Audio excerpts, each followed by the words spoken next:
Kasongo yewe. Mbali nanga. Bro, shida ni. Bro, nilikuwa nimekufa. Nilikuwa nimekufa hadi nikwambie bro. Shida ni. Nakwambia nilikuwa na kadem fulani hivi. Ukiangalia mbele kama nyuma kama mbele. Mtoto amejika bwana. Aje sasa. Sasa akaniambia aje nataka tuonane before ni Mboni, ndio unajua hizi maboyo ukipata form zenye zinajipa kama kawaida. Ufanye nini? Sasa kuna beshte yangu nikamwambia nisaidie asaidie keja. Unaona? Kwenda kwa huyo beshte yangu akaniambia ni kuna keja lakini ya ndugu yangu ni mwanajeshi nikamwambia sio kesi. Unaona? Nikamwambia aje wewe nipe tu keja. Nipige tu mtoto moja mbili mimi kwa zile harakati zangu tu nikaingia na demu kejani. Unaona?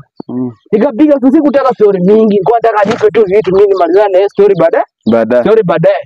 Mara kipunda si mapunda si mateke sio mapunda kidogo tu hivi. Nikasikia mlango bam.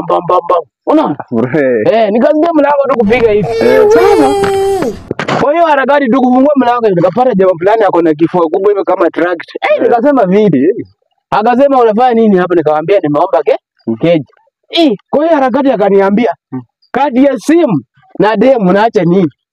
Mimi nikamwambia ni simu. Unaona nilichukua nini? Mimi nilikuwa simu, unaona niko nayo. Wewe bro malaya.